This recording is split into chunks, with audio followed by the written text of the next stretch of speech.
Hi everyone, this is Priya Washni and I welcome you all to the new session. First of all, आप सभी कैसे हैं?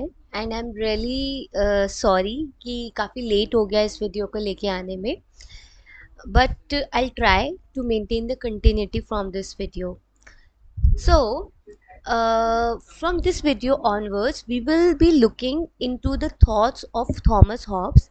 Thomas Hobbes बहुत ही एक important thinker है western political thoughts में, जो कि यूपीएससी के लिए भी बहुत ज़्यादा इम्पॉर्टेंट हो जाते हैं एंड इवन बहुत ज़्यादा इंटरेस्टिंग थिंकर भी हैं इनके इन्हें बेसिकली जो आपका मॉडर्न पॉलिटिकल लाइफ है, जो मॉडर्न पॉलिटिकल लाइफ के प्रिंसिपल्स को समझने के लिए ही is one of the most important thinker and the good thing is जैसे कि मैकियावेली का हमने देखा था कि उनको भी बहुत ज़्यादा ही was also one of the most criticized figure. Similarly Hobbes के काम का भी काफ़ी ज़्यादा क्रिटिसिज्म हुआ है, बट बिकॉज इनका भी यही है कि he is also trying to be realistic, ये भी एक रियलिज्म से बिलोंग करते हैं, ये भी थिंकर उस आइडियोलॉजी से बिलोंग करते हैं एंड धीरे धीरे हम जो है जानेंगे कि क्या बेसिकली थॉट्स थे थॉमस हॉब्स के, किस तरह से ये आज के टाइम में भी रेलिवेंट है, ये सारी चीज़ें देखेंगे। But for this video this is going to be a very very simple one, because इस वीडियो में जस्ट हम इनके इंट्रोडक्शन को देखेंगे कि कौन थे, कहाँ से बिलोंग करते थे, किस तरह के सरकमस्टांसेस इन्होंने देखे, ठीक है। बिकॉज हम लोगों ने हमेशा मेरे प्रीवियस वीडियोस में भी मैंने आप सभी को बार बार बताया है कि कोई भी thinker is basically the child of his times, because जो भी आप देखते हैं, जो आपके एक्सपीरियंसेस होते हैं, वही आपकी एक तरीके का सॉर्ट ऑफ नॉलेज बनता है, वही एक्सपीरियंसेस आपका एक जो थॉट प्रोसेस है उसको मोल्ड करते हैं, राइट। सिमिलरली अभी हम लोगों ने मैकियावेली को देखा, प्लेटो को देखा, सोक्रेटिस को देखा, तो उन सभी में हम लोगों को क्या देखने को मिला कि जिस भी तरीके की सिचुएशंस उनकी थी, उस तरीके की सिचुएशंस से उन्होंने जो सीखा उसी चीज़ों को उन्होंने बेसिकली प्रेजेंट किया in the form of their thoughts, जिसको कि हम लोग पढ़ते हैं in the western political thought, right. Okay, so सबसे पहली चीज़ जो आपको याद रखनी चाहिए थॉमस हॉब्स में, वो ये कि he is one of the most important thinker. जब भी हम बात करते हैं, if we want to understand the okay if we want to understand the principles of modern political life, अब ये क्यों इतने ज़्यादा इम्पॉर्टेंट है इनके प्रिंसिपल्स को समझने के लिए, we will cover this in the next video. Second, basically इनको बेसिकली बोला जाता है, he is often regarded as the greatest of all individualist. अब ये इंडिविजुअलिस्ट क्या होते हैं, इनको ये इस तरीके से रिगार्ड करने का क्या इसके मायने हैं, ये सब हम लोग डिस्कस करेंगे बहुत डिटेल में, डोंट वरी। बट बिकॉज बहुत लेंदी वीडियो अगर बनती है तो it is difficult for you to understand, इसीलिए मैं I am trying to break these sessions in smaller videos, ताकि आप बहुत ईजीली चीज़ों को ग्रेस्प कर पाएँ, राइट, और आपके लिए बहुत ईजी हो चीज़ों को देख पाना, right. So this is what it is. Second, इनको क्या बोला जाता है, इनको एब्सोल्यूटिस्ट भी बोला जाता है। He is also known as the greatest of, just a minute, okay, greatest of all absolutist. अभी अगेन एब्सोल्यूटिज्म क्या होता है, इनको एब्सोल्यूटिस्ट क्यों बोलते हैं, ये सब समझेंगे। बट उससे पहले ज़रा हॉब्स के बारे में जानते हैं कि कौन थे, कहाँ से बिलोंग करते थे, एक्सेट्रा, ठीक है। अब देखिए, हॉब्स जो थे, ही बिलोंग टू ब्रिटेन, राइट, ये बिलोंग करते थे ब्रिटेन से, राइट। ओके, अब ये ब्रिटेन से तो बिलोंग करते थे, अब उससे भी ज़्यादा इम्पॉर्टेंट ये है कि ये जिस टाइम से बिलोंग करते थे, ये जिस एरा से बिलोंग करते थे, वो टाइम जो था it was very troubled phase, it was really a troubled phase. अब वो ट्रबल्ड फेज क्यों था? क्योंकि अगर आपने सुना हो पुरितन रिवॉल्यूशन के बारे में, right, Puritan revolution, right? So it basically happened in 1641 and Thomas Hobbes actually witnessed this revolution, right? So हुआ क्या था at the time when to which Thomas Hobbes belonged to, उस टाइम पे इन्होंने जो फेज देखा उसमें पूरी तरीके से केओस था, बुरी तरह से केओस मचा हुआ था। क्यों? क्योंकि देखिए सबसे पहली चीज तो ये जो रिवॉल्यूशन हुआ, इस रिवॉल्यूशन में क्या हुआ था, आपके अलग अलग कंटेंडिंग ग्रुप्स थे। कंटेंडिंग ग्रुप्स का मतलब क्या है कि कॉम्पिटिटिंग ग्रुप्स थे जो आपकी और उन लोगों के बीच में फाइट्स चल रही थी। फॉर एग्जाम्पल आपकी Catholics, Catholics was just a minute, I think ना there is some issue in, okay, Catholics was Protestants,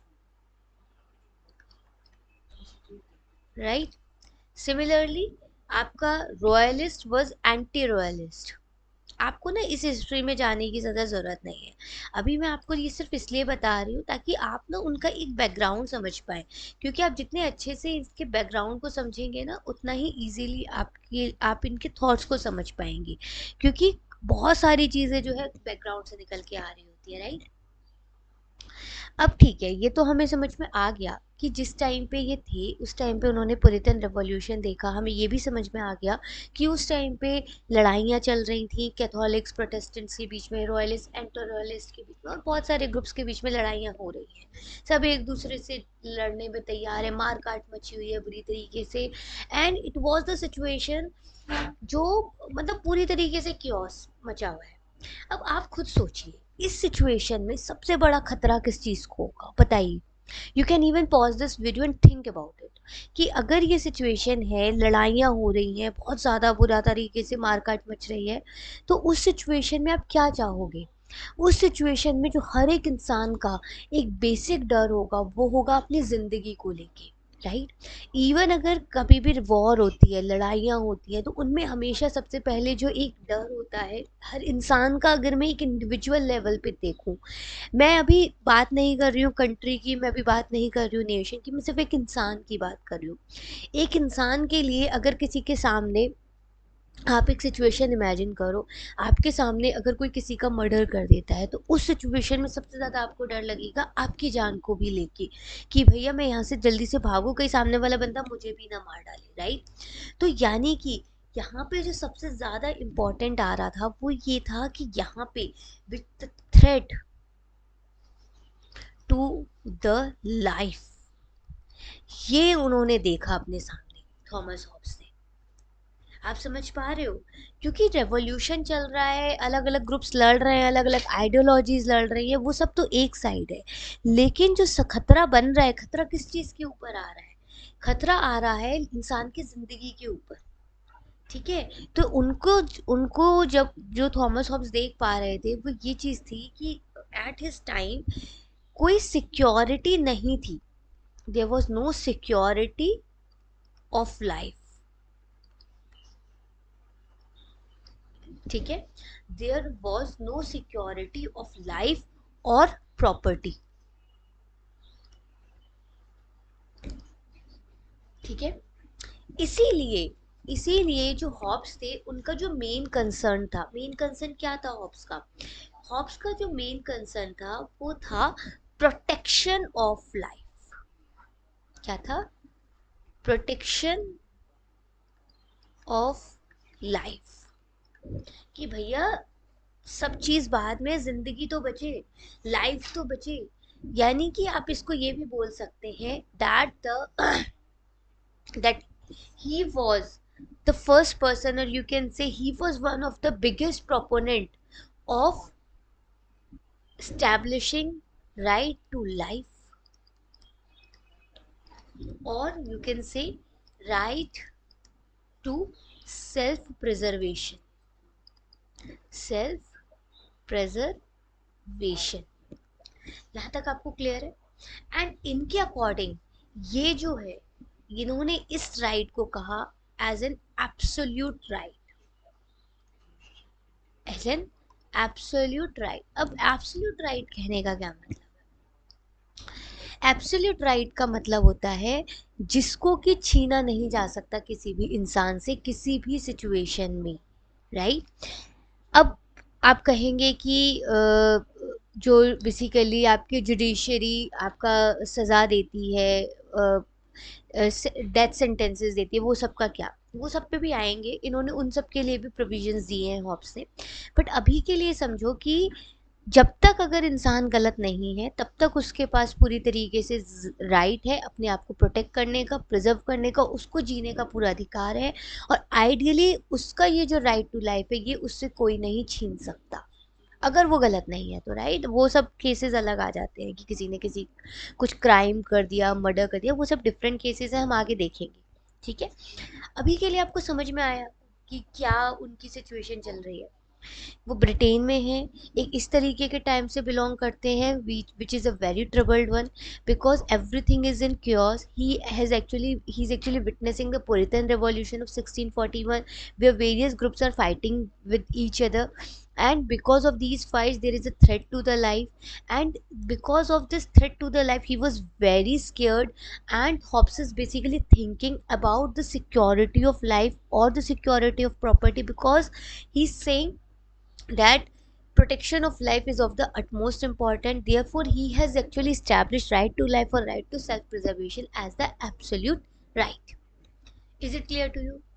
तो अगर मैं इसको और डिटेल में बात करूं तो according to Hobbes, right to life, right to life is so sorry right to life is so sacred, is so sacred that man can even kill other persons for the protection of his life, that man can even kill other to protect his life। आप समझ पा रहे हो कि वो कितना ज़्यादा strong points हैं थॉमस हॉब्स के इस राइट टू लाइफ को लेके। देखिए जैसे कि एक जानवर होता है, राइट, आप लोगों ने कई सारी वाइल्ड लाइफ डॉक्यूमेंट्रीज देखी होंगी, उनमें क्या होता है कि एवरी एनिमल, जितने भी एनिमल्स होते हैं उनका क्या रहता है कि हमेशा अगर उनको कुछ भी खतरा नज़र आता है तो दे आर, मतलब वो किसी भी हद तक जाने के लिए तैयार रहते हैं अपनी ज़िंदगी को बचाने के लिए, ठीक है। सिमिलर वे में हॉब्स क्या कहते हैं कि जो राइट टू लाइफ है, इंसान का सबसे बड़ा राइट ही ज़िंदगी है, तो ज़िंदगी जीने का अधिकार उसको सबसे बड़ा है, एंड वो इतना ज़्यादा पवित्र है, इतना ज़्यादा सेक्रेड है कि उसको बचाने के लिए a man can even kill other person, अगर उसकी लाइफ को कोई खतरा होता है दूसरे पर्सन से तो। ये थॉब्स के सॉरी ये थॉमस हॉब्स के विचार हैं, राइट। तो थॉमस हॉब्स क्या कहते हैं, यानी कि यहाँ पे जैसे कि अगर मैंने ये बोला, यानी कि यहाँ पे बात आ गई सेल्फ डिफेंस की, राइट। यार sorry, actually I think there is some issue in my pan tablet. I'll resolve it soon. Sorry for the inconvenience. Right? So are you getting that it is so sacred that man can even kill other person to protect his life? यानी कि अब वो बात कर रहे हैं right to self defense की,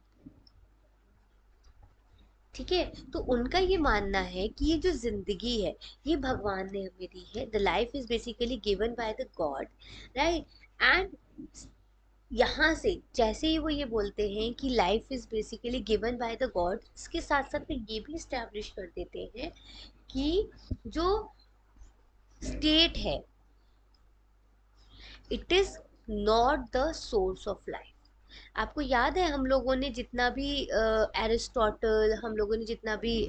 प्लेटो में पढ़ा था, उसमें हम लोगों ने क्या चीज़ पढ़ी थी, उसमें हमने बेसिकली ये देखा था कि किस तरीके से एरिस्टोटल और Thomas Hobbes, sorry Aristotle Plato state की सुप्रीमेसी को इस्टेब्लिश कर रहे थे, राइट। और उन्होंने बेसिकली ये इस्टेब्लिश किया था कि जो लाइफ है, यानी इवन हमने एरिस्टोटल में पढ़ा था society, man is political and man is a social animal, तो उसके अंदर हमने देखा था कि जो सोसाइटी है वो बहुत ज़्यादा इम्पोर्टेंट रखती थी उन लोगों के लिए, नेचर बहुत ज़्यादा इम्पोर्टेंट रखता था, स्टेट इम्पोर्टेंस रखती थी। लेकिन अगर आप हॉब्स को देखेंगे तो हॉब्स का ये मानना है कि स्टेट जो है वो ये जो ऑर्गेनिक व्यू होता है कि state is the source of life, state is very important, state is the source of, देखो स्टेट की इंपॉर्टेंस तो ये भी इस्टेब्लिश करेंगे, लेकिन ये मानने के लिए तैयार नहीं है कि state is the source of life. समझ में आया? So he is not the supporter of the organic view, जो कि यूजुअली आपके organic view of the state, right? So according to him, state is not the source of life, but it is the protector, it is only the protector of life, protector of life. Are you getting this? अब आपको समझ में आएगा धीरे धीरे कि तो Hobbs किस तरह से इनको इस स्टेट के हाथ में सारी पावर्स देंगे। बेसिकली हॉब्स क्या करते हैं, जो स्टेट है उसके हाथ में अटमोस्ट पावर्स दे देते हैं, इसीलिए इनको एब्सोल्यूटिस्ट भी बोला है, बिकॉज वो एब्सोल्यूट पावर्स दे रहे होते हैं स्टेट के हाथ में। अब हम देखेंगे किस तरह से he will be establishing all these principles, but for now you need to remember that for Hobbes what is the most important thing, right to life, the right to self preservation, the right to self defense is one of the most important right for the Hobbes। और इसीलिए according to him state is not the source of life, यानी कि he is not the supporter of the organic view of the state। और उनके according जो state है ये सिर्फ और सिर्फ लाइफ के प्रोटेक्टर है। समझ में आ रहा है आपको? लाइफ की प्रोटेक्टर है, यानी कि अब आप समझना इसको कि जैसे ही वो ये बोलते हैं कि स्टेट सोर्स नहीं है लाइफ का, ठीक है, वो साथ के साथ ये भी बताना चाहते हैं कि स्टेट किसी का भी राइट टू लाइफ नहीं छीन सकती। राइट टू लाइफ, यार सॉरी, राइट टू लाइफ नहीं छीन सकती। Are you getting this? आज ना इसको भी मजा आ रहा है, पता है कि दिस थिंग ऑल्सो, मतलब ये ना मुझे लगता है आज पेन टैबलेट मूड में नहीं है पढ़ने के, बट आई होप आप सब मूड में हो पढ़ने के, ठीक है। तो यहाँ पे आपका राइट टू लाइफ है, तो उनका क्या कहना है हॉब्स का? हॉब्स कहते हैं कि स्टेट जो है वो it can not deprive any person from his right to life in an arbitrary manner. देखिए आ गई बात यहाँ पे, इन एन आर्बिट्ररी मैनर। इसका क्या मतलब है? मतलब ये कि देखो, वो कहते हैं कि कोई स्टेट ने तो राइट टू लाइफ दिया नहीं है इंसान को, ठीक है। हर इंसान का जो सोर्स है राइट टू लाइफ का वो गॉड है, नेचर है, कुछ भी कहिए आप, बट स्टेट नहीं है, ठीक है। अब क्योंकि स्टेट ने नहीं दिया, इन स्टेट की जिम्मेदारी है इस राइट टू लाइफ को प्रोटेक्ट करना लोगों की। अब भाई स्टेट क्यों है वहाँ पे? स्टेट की तो जिम्मेदारी बनती है कि लोगों को सुरक्षित रखे, इसीलिए क्योंकि state is not the source तो वो छीन भी नहीं सकती। जब आपने दिया नहीं है तो आप लोगे कैसे? आप किसी को कोई चीज़ देते हैं तभी तो आप उस पर अपना हक बता सकते हैं कि यार ये मैंने तुझे दी थी, मुझे वापस कर। लेकिन अगर किसी स्टेट ने दी ही नहीं है जिंदगी किसी को, तो फिर वो स्टेट कैसे किसी से अपनी मन मर्जी से उसकी जिंदगी ले सकती है? तो वही हॉब्स कह रहे हैं कि स्टेट किसी भी पर्सन को डिप्राइव नहीं कर सकता है from his right to life in an arbitrary manner. अब जैसे ही वो ये वाली बात बोल देते हैं उससे ये समझ में आता है कि यार मन मर्जी से तो नहीं, लेकिन हाँ कोई और तरीका तो है जिसके थ्रू स्टेट किसी का राइट टू लाइफ छीन सकती है। वो क्या तरीका है? अकॉर्डिंग टू हिम, अगर लॉ के अकॉर्डेंस में है, अगर कानून कहता है, अब ये कानून वगैरह भी कैसे स्टैब्लिश होगा हम सब देखेंगे, कि अगर कानून कहता है, अगर मान लीजिए if it is in accordance with the procedure establish by law, तभी अगर राइट टू लाइफ ले सकता है, अदरवाइज किसी और तरह से राइट टू लाइफ किसी का नहीं छीना जा सकता। आप अगर आर्टिकल 21 याद करें जो इंडियन कॉन्स्टिट्यूशन का है, तो वो भी आपका राइट टू लाइफ की बात करता है, और वहाँ पे भी यही सारी बातें कही गई हैं कि it is one of the most supreme right.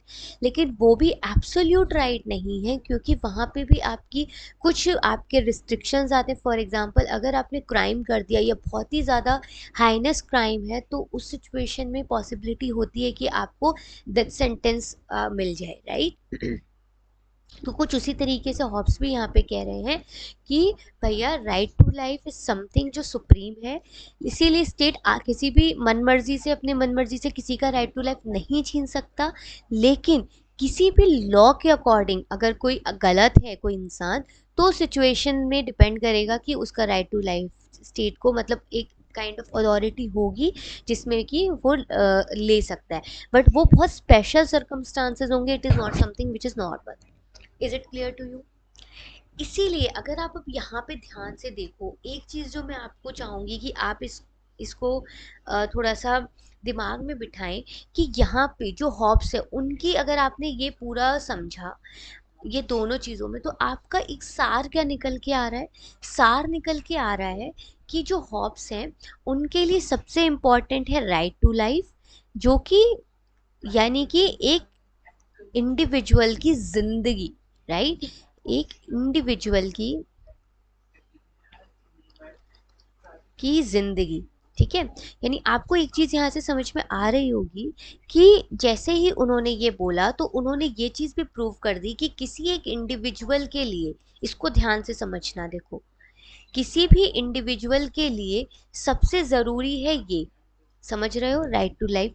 यहाँ पे आपको ध्यान होगा, अगर हम एरिस्टोटल वगैरह में जब पढ़ रहे थे तो उसमें हमने देखा था कि वो कहते थे कि स्टेट इंडिविजुअल के ऊपर आता है, राइट। लेकिन यहाँ पे वो कह रहे हैं कि सबसे बड़ा इंडिविजुअल के लिए जो है, सबसे इम्पोर्टेंट जो एक इंडिविजुअल के लिए है, वो है उसकी जिंदगी, यानी कि वो खुद, समझ रहे हो, एक इंडिविजुअल की राइट टू लाइफ सबसे ज़्यादा इम्पॉर्टेंट है। इसीलिए आप देखोगे कि इनका जो पूरा का पूरा फोकस है वो इंडिविजुअल पे है, और यू कैन से उसकी ज़िंदगी पे है, राइट टू लाइफ पे है।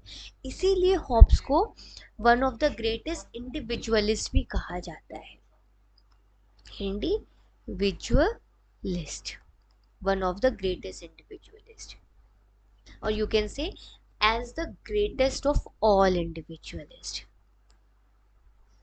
Greatest of all individualist.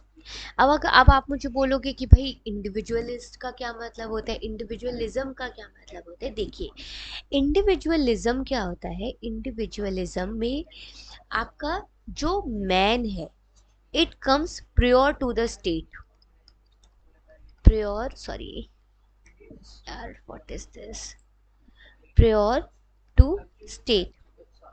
ठीक है, स्टेट से पहले मैन आता है, यानी कि self interest is supreme, self interest is supreme in individualism.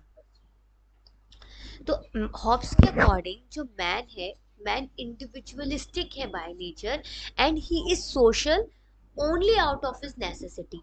इसीलिए हम हॉब्स को, एक minute, let me just go to the next slide. Okay, so what Hobbes says is, according to Hobbes,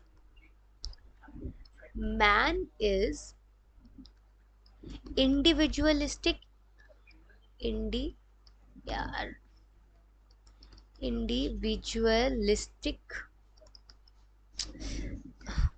individualistic by nature, right, by nature, and social only out of the necessity, कि भैया ज़रूरत है इसलिए social है, नहीं तो nature, by nature तो फिर इंडिविजुअलिस्टिक ही है। इसीलिए जो हॉब्स हैं उनको हम scholar of possessive possessive individualism भी बोलते हैं। अब आप कहेंगे आप तो कंफ्यूज कर रहे हो, पहले बोलते हो इंडिविजुअलिस्ट हैं, अब आप उन्हें पॉजेसिव इंडिविजुअलिज्म का स्कॉलर बता रहे हो। इट्स ओके, कंफ्यूजन अगर है तो मैं यहाँ पे हूँ क्लियर करने के लिए। What is important for you is to understand this keywords, because आप जब आंसर लिख रहे होंगे तो आप जितना ज़्यादा इस कीवर्ड्स को यूज़ करेंगे उतना ही ज़्यादा आपके मार्क्स आएंगे। ठीक है, तो अब आपको समझ में आना चाहिए कि आखिरकार ये स्कॉलर मतलब पजेसिव इंडिविजुअलिज्म का मतलब क्या होता है। देखिए, पजेसिव इंडिविजुअलिज्म बेसिकली आपकी कैपिटलिज्म की एक फिलॉसफी है। ठीक है, it is a philosophy of capitalism. According to this view, whatever a man possesses is because of his own efforts. एक इंसान के पास जो कुछ भी है वो खुद उसकी मेहनत का नतीजा है, उसके खुद के एफर्ट्स की वजह से है।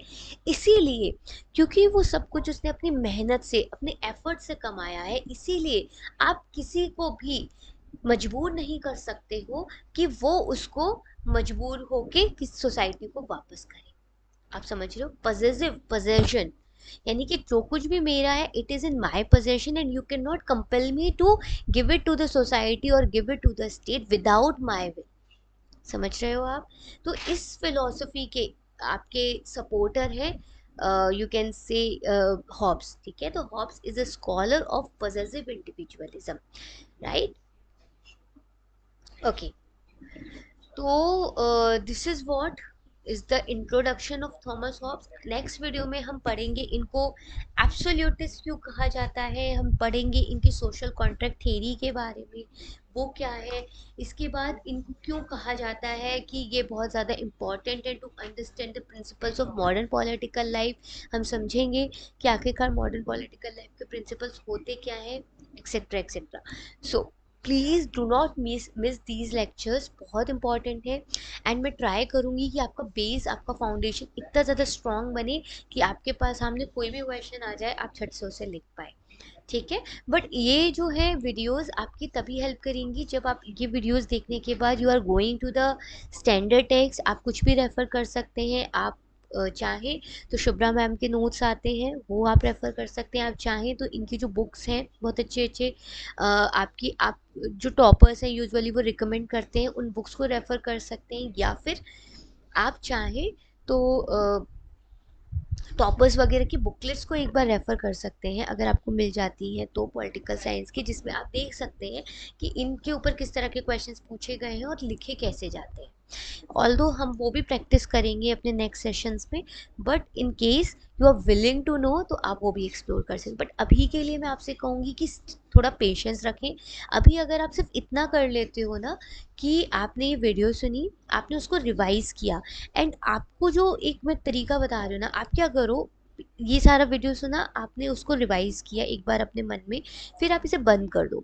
1-2 घंटे के बाद आप क्या करो, अपनी नोटबुक लेके बैठो, पेन लेके बैठो, एंड आप फिर ना उसकी वायर फ्रेमिंग करना शुरू करो। वायर फ्रेमिंग आप समझते हो?